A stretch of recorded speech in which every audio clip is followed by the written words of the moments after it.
الرحمن الرحيم. الحمد لله نحمده ونستعينه ونستغفره ونؤمن به ونتوكل عليه ونعوذ بالله من شرور أنفسنا ومن سيئات أعمالنا. من يهده الله فلا مضل له ومن يضلله فلا هادي له. وأشهد أن لا إله إلا الله وحده لا شريك له، وأشهد أن سيدنا ونبينا ومولانا محمدا عبده ورسوله صلى الله تعالى عليه وعلى آله وصحبه أجمعين. أما بعد، فأعوذ بالله من الشيطان الرجيم. بسم الله الرحمن الرحيم. إنا أنزلناه في ليلة القدر وما أدراك ما ليلة القدر. ليلة القدر خير من 1000 شهر. تنزل الملائكة والروح فيها بإذن ربهم من كل أمر. سلام هي حتى مطلع الفجر.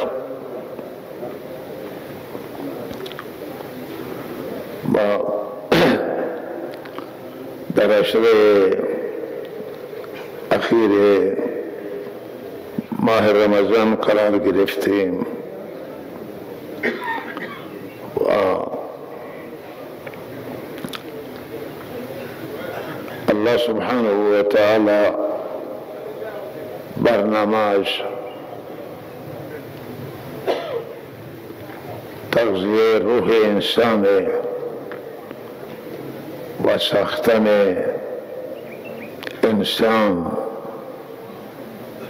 و تزکیه انسان و منظور الله تعالی انسان وارسته که انسان به وارستگی برسه.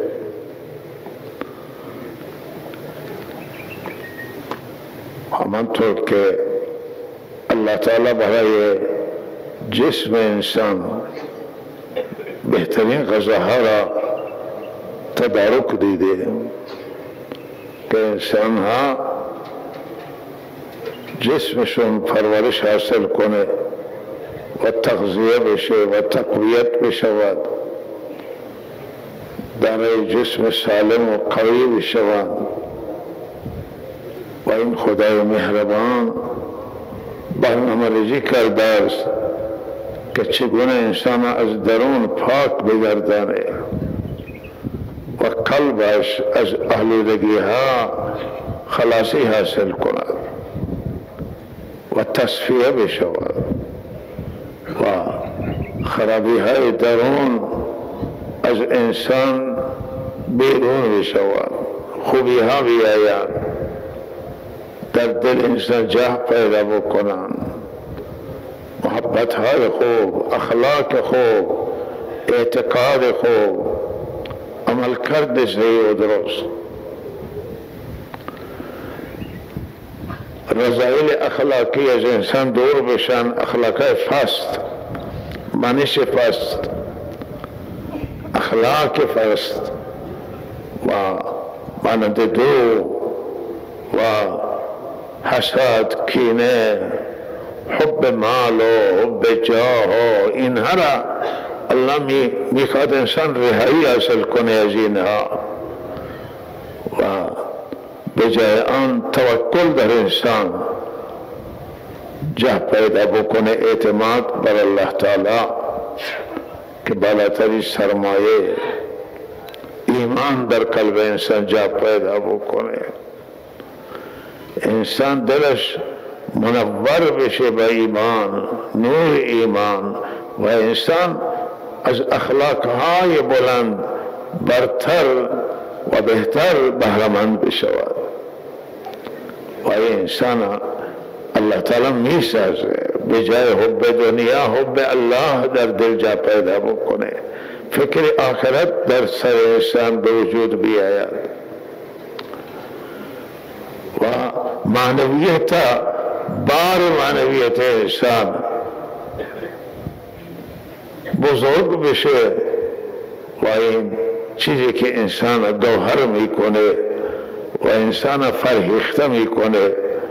و انسان ارزشمند میکند و گناهها و هواها و هوسها لجنزارند که انسان در اینها ارزشش را از دست میدهد، آبروش پایین میاد، افت میکنه انسان وقتی که گرفتار حبای نامناسب بشود و در دل او صفات نادرست به وجود بیاید، مثل بخل و صفت نازیبای حرص دنیا و حرص مال و مال نعمت هست و وقتی به دست بیاد باید شکر خدا را بجاید، باید روزی حلال باید تلاش کرد، اما مواظب شد که گرفتار حب دنیا نشود، گرفتار حب مال نشه که بعد از راه حرام و حلال و هر راه جمع بکنه، حق مردم و بدانه نه حق خدا را بداند و حقوق را رعایت نکنه. این مرگ انسانه. انسانی که گرفتار محبت مال شد و بالاخره مال را میخواد از هر راه از دست بیاورد، حب مال شدید میشه توی دل انسان، موت انسانی و مرگ انسانی، انسانیتش برده و او جوهر انسانی رو نداره. انسان باید دنبال عزت باشه، حرمت باشه، دنبال کسب ایمان و اخلاق و که انسانیت واقعی رو دنبال بکنه. مجد شرف برای انسان که با این صفات زیبا حاصل میشه به مراتب بهتر از این که بالاخره گرفتار محبت مادیات بشه و مال بشه. لحظه این برنامه الله تعالی برای برنامه سازنده الله برای شما هست، برای من و شما، برای بشر در طول تاریخ بود. انسانهای والا مقام و وارستر شما ببینید در تاریخ چگونه درخشیدن. انبیاء را نگاه کنید، حضرت ابراهیم را نگاه کنید، حضرت محمد رسول الله را نگاه کنید، همه انسانان، ولی چه انسانی وارسته، چه انسانی والا مقام، چه انسانی دارای صفات زیبا، چه انسانیت. و اینها انسان. صحابه کرام نگاه کنید، دوستان خدا را نگاه کنید و اینها تمام نتیجه این صفات زیباست. طول تاریخ در بشر و انسانها چه انسانهای شایسته آمده، اولیاء الله آمدن، دوستان خدا آمدن، بسیاری که هیچ کسی اونا رو نشناخت و از دنیا رفتن، اما انسانهای واقعا وارسته بودن، انسانهایی که دل به الله دادن و تن دادن به برنامه های الله، اتباع سیرت رحمت للعالمین کردن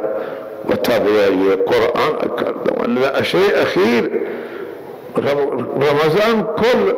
به هر حال یک برنامه الله تعالی برای من و شما تدارک دیده که من و شما را بسازه و رمضان خودش یک دوره، یک کارگاه بالاخره تصفیه و تزکیه و آموزشی و درس برای ما. و عشر اخیر رمضان ویژگی خاص خودش را داره که سوره تلاوت شد، سوره قدر در رابطه با همین عشر اخیر و دهها حدیث و حدیث فراوانند که در رابطه با عشر اخیر از حضرت رسول صلی الله علیه وسلم منقوله و قرآن عظیم الشان همین فرموده که ما قرآن نازل کردیم. الله تعالی می فرمایند آخری کتاب الله تعالی و بهترین کتاب و کتابی که معجزه تا قیامت، معجزه عصر، معجزه هر زمانه و هر شرایط و کتابی که دنیا را به مبارزه طلبیده که مثل قرآن یک سوره بیاورند، 10 سوره بیاورند یا کل قرآن و تا حالا جواب نیامده از اون روزی که قرآن نازل شده هیچ کس جرأت نکرده و اگر جرأت کرده و آمده توی صحنه بیاید شکست خورده و ناکام برگشته است. به این نتیجه رسیده. کسی چیزی جالبی گفت که شما وقتی که برنامه بدید به همین ارز کنم که عقل هوش مصنوعی هر برنامه بدید و این به نطق در می آید و برنامه را بیان میکنه، ولی در رابطه با قرآن برنامه دادن که تو مثل قرآن ها بخون تو و جوابش همینه که نمیشه، امکان پذیر نیستین. یعنی بالاخره به همه چیز عقل هوش مصنوعی کار گرفته شده است و هم نتیجه هم داده، ولی در رابطه با قرآن عظیم الشان نتوانسته کاری بکنه و لحاظه عقل کار هوش مصنوعی و اونهایی که هوش مصنوعی ساختن هم کار هیچ کسی نیست، هیچ بشری نیست و نه بشر پرشتگانی نیست که بتونه مثل قرآن بیاورن. این کلام الله و الله این کلام به نحو ترتیب داده و خدای مقتدر و حکیم که بشر عاجزه مانند قرآن بیاورد. قرآن به زبان عربیه، این همه عرب های فصیح و بلیغ، این همه دانشگاه ها که ادبیات عرب تدریس میکنن، هیچ کسی کارش نیست که یک سوره مانند قرآن بیاورد. ولهذا این آخری کتاب الله نازل شده، کتاب انسان ساز، کتابی که الله حفاظت او را تا قیامت به عهده گرفته. همه کتاب های آسمانی کلام الله بودن ولی تحریف شدن، ولی قرآن تحریف شدنی نیست تا قیامت، یعنی نمیتونه تغییر بدن، چیزی جا به جا بکنن و تغییراتی در قرآن کسی ایجاد بکنه. إنا نحن نزلنا الذکر و إنا له لحافظون. الله قرآن نازل کرده و حافظ و ناصر قرآن الله تعالی است و قرآن نازل شده در شب قدر، در عشر اخیر ماه مبارک رمضان و این قدر به معنی شرف و منزلت و جایگاه و این شب واقعا شب شرف و شب عزت و منزلت این شب بسیار بالا است. یک شبی است ولی از 1000 ماه بهتره، 1000 ماه از یک عمر بالاتره. لیلة القدر خیر من 1000 شهر و یک شب الله تعالی ثواب 1000 به از 1000 ماه را نصیب می کند اگر این شب را کسی قادر بدانه و این شبها عبادت کنه و بیداری داشته باشه و عبادت کنه، بیداری یعنی غافل نباشه از صلات. حالا اگر تو این شب خواب بره مشکلی نیست، ثواب لیلة القدر را میتونه کسب کنه، ولی به هر حال بیدار و متوجه الله باشد. و حضرت صدیقه رضی الله تعالی عنها روایت میکنند که عشر اخیر رمضان که می آمد آن حضرت صلی الله علیه وسلم شب زنده نگاه می‌داشت. کان رسول الله صلی الله علیه وسلم دخل العشر الاواخر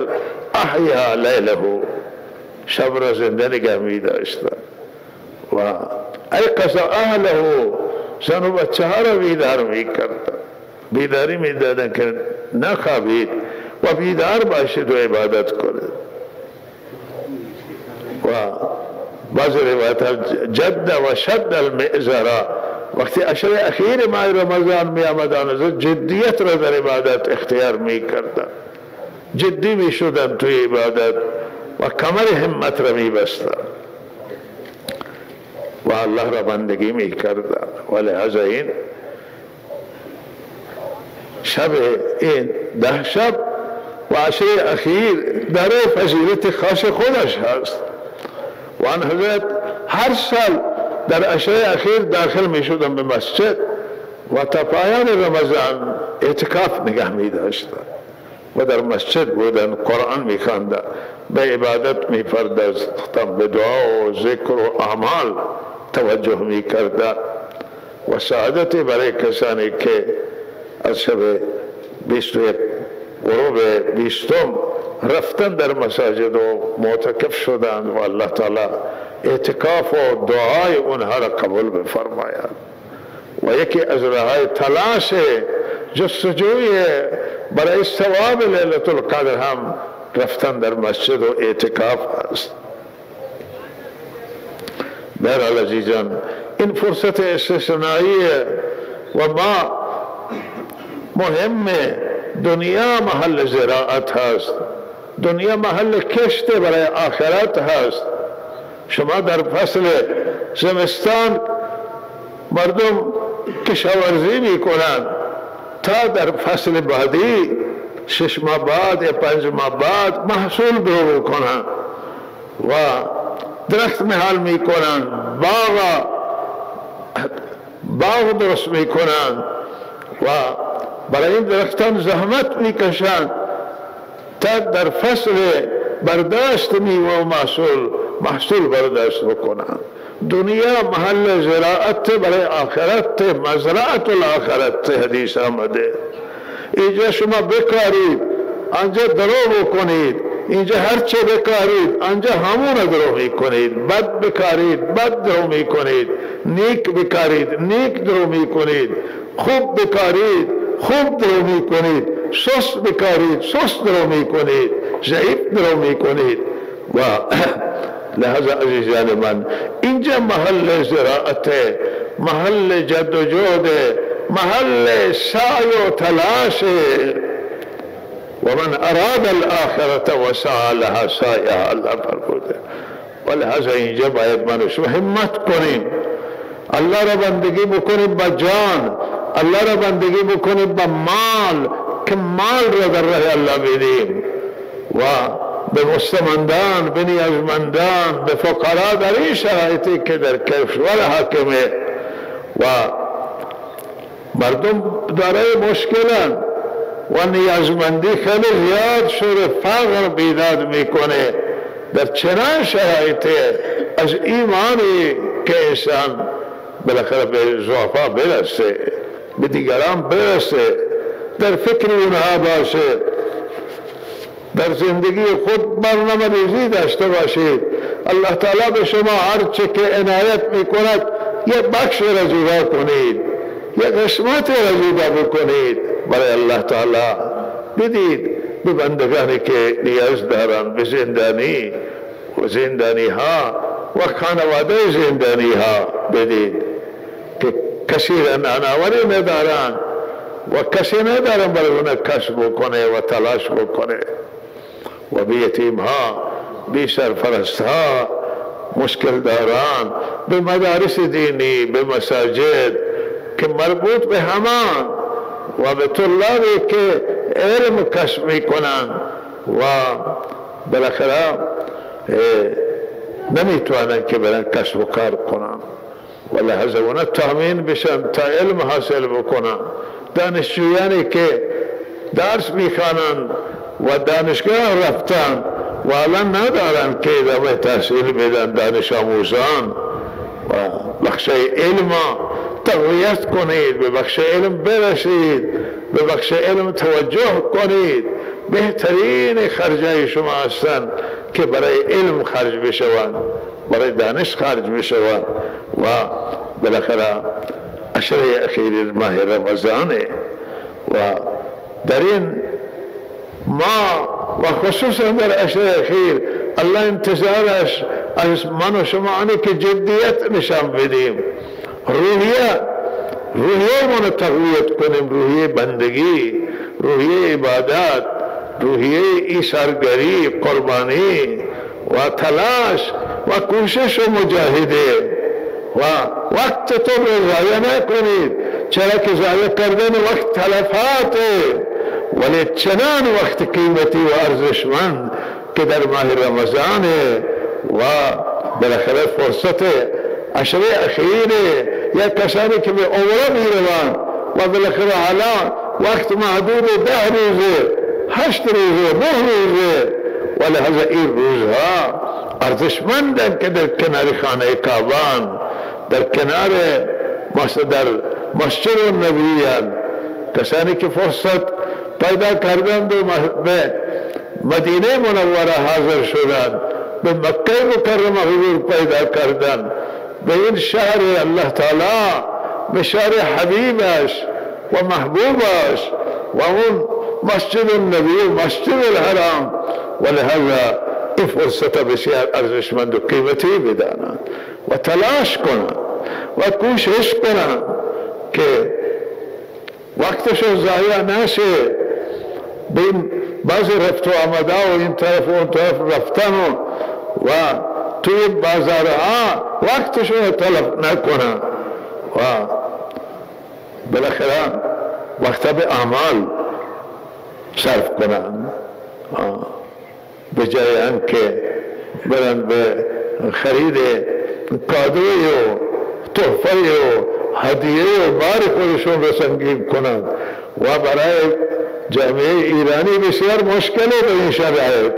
تهیه دلار و خرید و چرا وامهای خود رو سنگین بکنند. و کسی حاجی برای من پیام فرستاده بود که پول نیست، ولی مثلا ما دست خالی بودیم هم سخته و ما اگر وام بکنیم چطوره جایز کسی و بعدم که عملی برای بدیم. گفته که نه، من گفته شوام نکنید و برای مردم خرید نکنید. همه وسایلی که در مکه مکرمه به فروش میرسه اینجا در ماشاءالله چاره رسولی و بازارهای زاهدان پیدا میشه و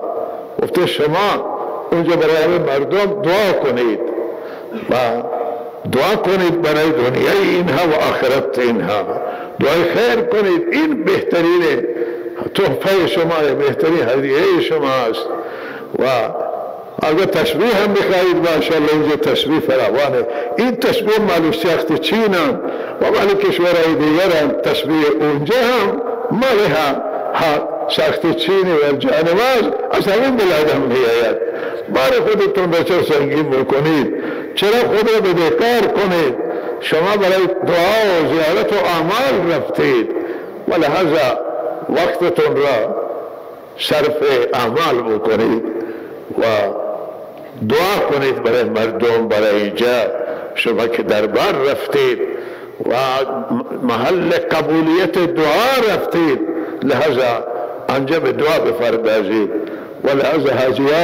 حاجیه ها بسیاری هستند که از لحاظ اخلاقی و وجدان تحت فشار قرار میگیرند،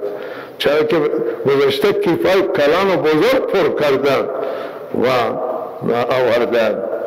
و بهترین حاجی گفته همونه که بار سنگین تر باشه، کم باشه، سنگین نباشه، هم بار گناه از سر خود بر کنار بگذارد و هم بار این وسائل و اسباب و ماشاءالله الله تعالی توفیق عنایت کنه به ما. و اینجا همین عشره اخیر، عشره طلایی و وقت طلایی و با ارزش و قیمتی و لحظه سعی بکنید به اعمال توجه بشه و به اکبار خودمون را از سرمون به توبه بگذاریم، به دعا بگذاریم و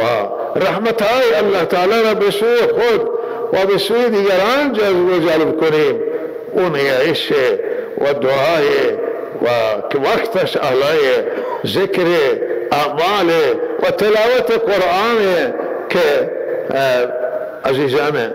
قبل از بنده خدمت شما مفصل ذکر کردن و لحظه عزیزان من به این اعمال توجه بشه. و حدیث شریف هست که حضرت رسول صلی الله علیه وسلم سه چیز را، سه اعمال فرمودن که تمام گناههای گذشته را معاف میکنند. و یکی فرمودن روزه ماه رمضان سبب عفو همه گناهان انسان میشه. با گرفتن روزه به شرطی که در روزه مشغول غیبت و تهمت و دروغ و گناه نباشیم، چشم حفاظت کنیم، زبان حفاظت کنیم، با نان حلال افطار کنیم، با نان حلال سحری بخوریم و انشاءالله این روزه مقبول نزد الله تعالی. ذکر و اعمال هرچه بیشتر باشه اجرش بیشتره. و دومی فرمودن اولی روزه است، دومی نماز تراویح است، نماز شبه و که شرکت کنیم. و سومی فرمودن که شب لیلت القدر، هر کسی که لیلت القدر احیا کنه و زنده نگه داره تمام گناههای گذشته او را الله معاف میکنه. لیلت القدر الله مشخص کرد تاریخش را، اما بعد این تاریخ الله تعالی وقتی که نظرت آمد که خبر بده در مسجد، دو نفر جلوی نظرت گرفتن و گفت اختلافی دارن و هر دو تا حرف زدن و نظرت به اونها چه مشورت داد و چه فیصله کرد. وقتی که به فکر افتاد که لیلت القدر تا از ذهن رفته است، فکر کرد و ذهنش نیامد. آمد فرمود لیلت القدر الله مشخص کرد که کدوم شبه، ولی این برداشت بعد الله تعالی. و این دو تا این مرافع این سبب شد که من فراموش کنم. و شاید این خیری باشه برای شما که شما به جایی که یک شب عبادت کنید و رخت خوابتون رو جمع بکنید و بگید من لیلت القدر را زنده نگه داشته، به جای این شما بیشتر شب عبادت کنید. و فرمود که 10 شب اخیر آن حضرت تشویق کرده به عبادت و خصوصا شبهای تاک. فرمود در شبهای تاک ماه رمضان در عشر اخیر لیلت القدر جستجو کنید. مفاد حدیث خدمت شما و نتیجه میگیریم که اعمال چقدر اجر داره، روزه چقدر اجر داره، نماز چقدر اجر داره در ماه رمضان و نمازهای نافله و نمازهای شب و تراویح و چه اندازه ارزش داره احیای شب قدر. و توجه داشته باش که گناه صغیران و در گناههای کبیره تخفیف پیدا میشه، ولی گناههای کبیره با توبه بخشیده میشه. کسانی که گناههای بزرگ انجام دادن همواره توبه بکنه. شک نیست که در این شب توبه بهتر به درگاه الله قبول میشه، مقبول تر میشه و بهترین فرصت برای توبه کردن و رجوع الله و برگشت به سوی خدا. الله تعالی من شما را توفیق عنایت بکند و موفق بداره و که ما شب قدر بدانیم، ماه رمضان قدر بدانیم و الله را مجدانه با جدیت الله را بندگی بکنیم و به سوی الله رجوع بکنیم که درهای رحمت الله بازن، درهای خیر بازن و این تا 10 روز 7 روز دیگه بیشتر نیست و ماه رمضان سفری می شود و می رود عزیزان من و بعد افسوس فایده نداره. الله من شما را همت و توفیق عنایت کنه. استراحتتون روز بیشتر کنید و شب سعی بکنید که شبها را احیا کنید. این شبها زنده نگه دارید، از کارهای معاش و دنیویتون بکاهید و برای تلاشتون برای آخرت افزایش بدید. الله تعالی من شما را توفیق عنایت کنه و موفق بدارد و زکات های خودتون را سعی بکنید که در این ماه پرداخت بکنید و ماشاءالله اگر کسی پول نداشت حسابداری در لوم زاهدان همین از شما چک میپذیره به شرطی که این چکه باید پرداخت بشه، چکه خالی نباشه که بمانه در دست برقرار حسابداران حوزه و مدارس دینی رحمتداری یابید. و در این باره من آخر دو سه کلمه بگم خدمت شما. و این روزها به هر حال شرایط حساس و شرایط بسیار بحرانی در خاورمیانه هست و خاورمیانه که بالاترین مرکز نفت و انرژی هست و بالاترین مرکز تجارت جهانیان و تمام جهانیان از اینجا بهره‌مند می شوند از دریاها، یه خلیج فارس و مان و دریای سرخ و بالاخره اینها آبراها یه تجاری و مرکز، یکی از مراکز مهم تجارت بین المللی و جهانی هست و الان متاسفانه با بمباران و حمله های نظامی و آرایش نظامی روبرو هست اینجا متاسفانه و خطر جنگ تهدید میکنه، جنگ فراگیر منطقه را تهدید میکند و برای منطقه بسیار نقصان و ضرر و بالاخره همه باید در فکر گفتگو باشند و در فکر مذاکره باشند و همه در فکر رای حل باشند. تمام میطلبد که تمام جهانیان و سازمان ملل و دولت‌های بزرگ، شورای امنیت و دولت‌های بزرگ که توانایی بیشتر دارند همه باید به این فکر باشند که یک بالاخره صلح و رای حل عادلانه برای منطقه بیرون بیاید که خطر جنگ دفع کنه از منطقه و اینجا همه کشورها در آرامش به سر ببرند، تمام طرفها در امنیت باشد و هیچ کسی مشکلات داشته نباشه و لغاله رقابت تسلیحاتی که الان یکی از مسائل هم از بین می رود و بالاخره دیگه مسائل و فکر نظامی با از راه به دست آوردن توانایی نظامی برای حل و فصل مسئله نشوند، بلکه عقل از سلاح بهتره، از جنگ و از همه چیز عقل مهمتره و لحظه عقل به کار بگیرن و بیندیشن و دنبال رای حل باشن و به نظر ما بهترین رای حل آنه که فراگیر باشه و هم حل فصل عادلانه اسرائیل و فلسطین رو در بر بگیره و این حل فصل در اولویت قرار بگیره و بقیه تمام اختلافات هم که نشأت میگیره از اختلاف مادره و محوریه و تمام اختلاف این درست کرده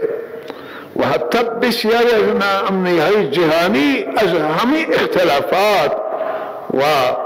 از همین دو دستگی ها در دنیا شکل میگیرند و اگر بررسی بشه ریشه تروریست هم برمیگرده. بنده اعلی چندین سال قبل عرض کردم که این تمام مشکلات، حتی مشکلاتی که امریکا داشته و جاهای دیگه داشتن، تمام از این اختلافی که در اینجا شروع شده و ریشهش در دنیای دور رفته، لحظه این ناامنی را هم به دور کشنده و کل این مشکلات تروریسم هم سرچشمه میگیری از این بی‌عدالتی هایی که اینجا هست، نابرابری هایی که اینجا، ظلم و فشار اینجا که اینجا هست سبب شده است. و لحظه اگر جهانیان فکر کنند که تمام این مشکلات بیارن به میز مذاکره و تمام این اختلافات، هر اختلافاتی است، اگر اختلافات در رابطه با هسته‌ای دارند، اگر اختلافات در رابطه با مسائل نیابتی دارند، نیابتی دارند که بعضی کشورها ممکنه نیروی نیابتی داشته باشند یا داشته نباشند، و اگر اختلاف فلسطین و به اسرائیل، تمام اختلافات با هم درگیرند و با هم ریشه دارند و اینها را میشه به یک میز مذاکره هم مسئله همه را حل کرد و به تفاهم رسید و در این صورتی که حل و فصل آسان میشه و عدالت برپا میشه، تعادل ایجاد میشه و برد میشه و همه طرفا در اینجا از این حل و فصل برد میکنه، همه جهانیان برد میکنند، چرا که اینجا منطقه امن میشه و میتوانند به تجارتشون، به زندگیشون بالاخره ادامه بدن و امنیت خاورمیانه را فرا میگیره. اگر خاورمیانه ناامن باشه همه جهان ضرر میکنه و امنیت تمام دنیا را تهدید میکنه، ناامنی خاورمیانه. ولهذا باید با اصل ناامنی مبارزه کرد که بهترین رایش جنگ و سلاح و بمباران و حمله نظامی نیست و تخریب بالاخره زندگی مردم نیست، بلکه بهترین رایش حل و فصل عادلانه و نشست همه طرف است و همکاری تمام قدرت های شرق و غرب، تمام دولت های بزرگ همکاری بکنن برای حل و فصل و دولت های غربی و دولت های بزرگی که در مشرق زمین همه این دولت همکاری بکنن و سازمان ملل را باید جلو باشه و بالاخره با مذاکره این مسئله حل و فصل بشه. هم اسرائیل پای میز مذاکره باید بیاید که مثلا سر باز میزنه اسرائیل از میز مذاکره، نه علیه از خیلی دیره، و هم فلسطینی ها به میز مذاکره بیاید و هم دولت های دیگری که از اون شکایت است و حرفی هست بیاید پای میز مذاکره. دولت هایی که شاکی اونم بیاید، شاکی و متشاکی، مدعی مدعی کل بیاید پای حرف بزنن. و من بنده توصیم به مسئولان نظام و به دیپلماسی کشوران که از مذاکره را انکار نکنند و قهر نکنند. حرف کسی زده و حرف تند زده، مثلا بالاخره برای این حرف تند هیچ کسی و حرف تهدید آمیز زده برای خودش زده، بالاخره شما نباید قهر کنید از مذاکره، چون کسی که ما را به مذاکره دعوت میکنه، مذاکره نفس مذاکره چیز خوبی است، عاقلانه منطقی مذاکره معنی دو طرف حرف شما بزنن و شما حتی من بنده پیشنهادم آنه که به مسئولانم که شما کس دیگری را نمایندگی هم ندید، خود مسئولان مستقیما برای مذاکره بکنن. و چه مشکلی داری که رئیس جمهور ما با رئیس جمهور امریکا بشینه مذاکره بکنه؟ بهتره، استدلال خودش را مطرح میکنه و میتونه حرفش را به کرسی بنشانه و توجیه بیاره، استدلال بیاره و کسی دیگری را که شما دولت دیگری را که ما خواهش بکنه که تو برو، اون نمیتونه موقعیت خودش را اونجا خراب بکنه و بالاخره اون نمیتونه چنا بزنه، اون نمیتونه استدلال منطق و توجیه بیاره و تهمت ها را اونطور که هست رفع بکنه. بسیاری چیز تهمت هم وقتی که دو طرف می نشینه متوجه میشه خیلی از این حرفها اشتباه بوده و این مناسب ترین حالته، بهترین حالته برای جمهوری اسلامی، برای ملت ایران که الان گرفتار بحران شدید اقتصادی که غیر قابل تحمل و غیر قابل قبول و بالاخره وقتی که پول به این صورت از بین بره با چه چیزی تجارت کنن، با چیزی کسب و کار بکنن، چگونه مردم زندگی کنن. شما مسئولان محترم ما توجه کنن که بین 80 تا 90 میلیون مردم نمایندگی میکنن. فکری مردم بکنن، فکری اونایی که خیلی ضعیفن و دارن له میشن در فشار اقتصاد و فشار معیشت و این فقر هزاران مصیبت درست میکنه برای کشور ما و مشکلات ایجاد میکنه. بنده بگه این حرفا را یا نگم، در هر صورت این هسته و توجه بکنن. و ما به هر حال توصیه من که به عنوان یک شهروند که هم این هیچ غرضی ندارم و مقصدی ندارم و این را به خیر کشور میدانم، این را به صلاح ملت میدانم، به صلاح همه میدانم که مذاکرات با قوت انجام بگیره و مسئله فلسطین هم به سر میز مطرح بشه که حل بشه که دیگه کسی دو مرتبه اسرائیل نه به لبنان حمله بکنه، نه به سوریه حمله بکنه، نه به عراق، نه به ایران، نه به کشور دیگری. اسرائیل حرفی داشته باشه برای حمله. اسرائیل هم به هر حال وقتی که حل و فصل بشه بالاخره او هم سرزمینه اسرائیلی تخلیه میکنه به فلسطینیان بده و خودش هم راحت میشه، خودشان میتونن روابط دیپلماتیک برگزار کنن و مثل کشورهای منطقه زندگی بکنن و این حرف منطقی است و فکر عقلانه باید کرد، نباید دنبال احساسات رفت. احساسات کار خراب میکنه. ما از احساسات متضرر شدیم، از شعارها ما هم خسته شدیم، ملت ما خسته از شعار و هم شعارها بالاتری ضربه ها را زدن، به ما زدن، شعارهای مفرطانه و تندروانه. بالاخره افراد ضربه زدن به کشور و نباید اینطوری حرفا مطرح بشه و خصوصا بعضی که از تریبون های رسمی میان فریاد میزنند و فکر دور چرا نمی کنن، چرا حرف با تدبیر نمی زنن، حرف نمی زنن. ولی این مشکلات ما از اوائل این غلط داشتیم تا حالا هم هنوز داریم،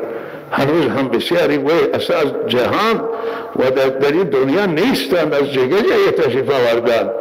ولی میای شعاری میدن و چند تا تندرو را و افراد تند خوشحال میکنن که برای اون کپ بزنن. احسن، خوب حرف خوب گفتی بابا، خوب گفتی، بعدش را هم نسنجیدی و گفتی و الله تعالی توفیق بده همه را که به فکر دنیای مردم باشیم، به فکر زندگی مردم خاورمیانه، ملت های خاورمیانه باشیم، در فکر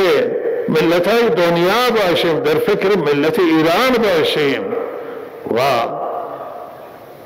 دنبال احساسات نریم. و من حرف یاد دارم از رهبر فقید که فرمودن اکنون وقت شعار نیست و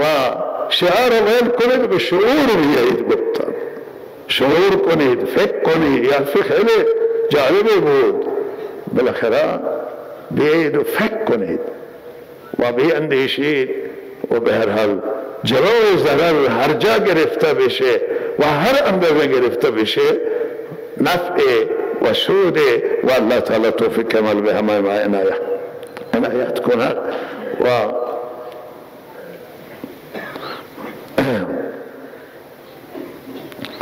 بله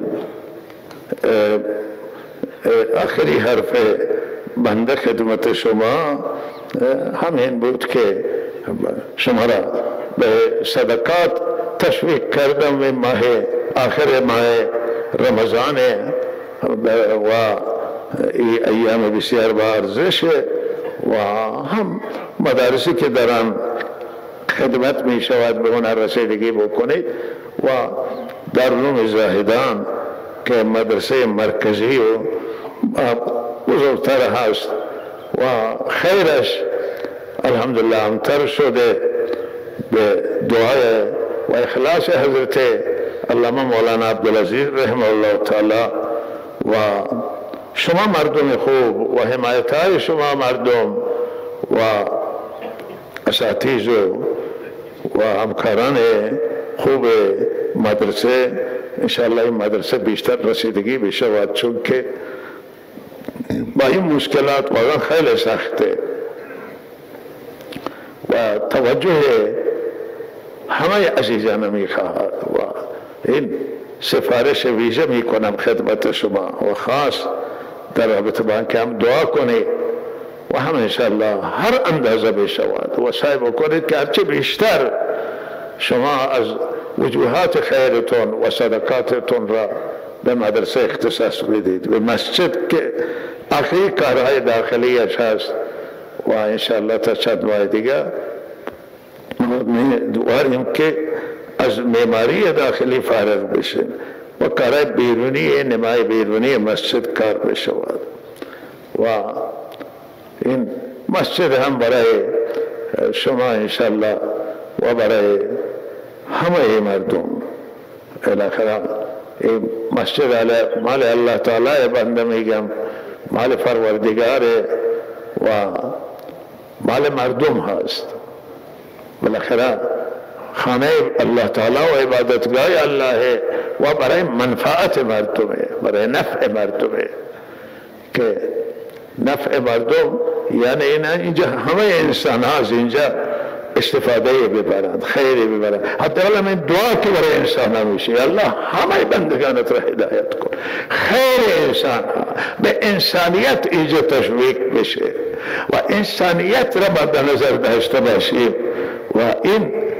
خیر این همه فکر برای همه انسان ها و انشاءالله تو این مجتمع و مجموعه فکر همه انسان هاست و منفعت همه انسان ها، حقوق همه انسان ها و اینجا انشاءالله الله بخواهد اینجا دفاع از حق مظلومه، دعا برای مظلومه و به هر حال مظلوم فرق نمی کنه مسلمان باشه غیر مسلمان باشه، انسان باشه، هر موجود دیگه باشه، اینجا دفاع از منافع مردمه و حق مردمه و هر اندازه که بشه دیگه چیزی دسترسی نداریم، همین حرفی است و تا آخر همین مسیر ادامه پیدا بکنه انشاءالله. و لحظه شما این مسیر انسانی را یاری میکنید انشاءالله. الله شما را توفیق بده و شما را موفق بداره. جان؟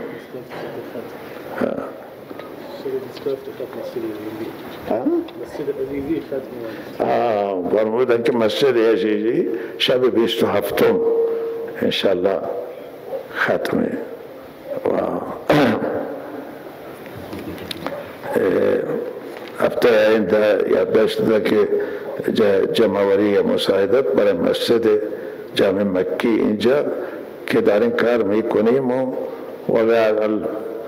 شما همه چیز خودتون در بازار میدانید که وسائل چه اندازه قیمتش بالاه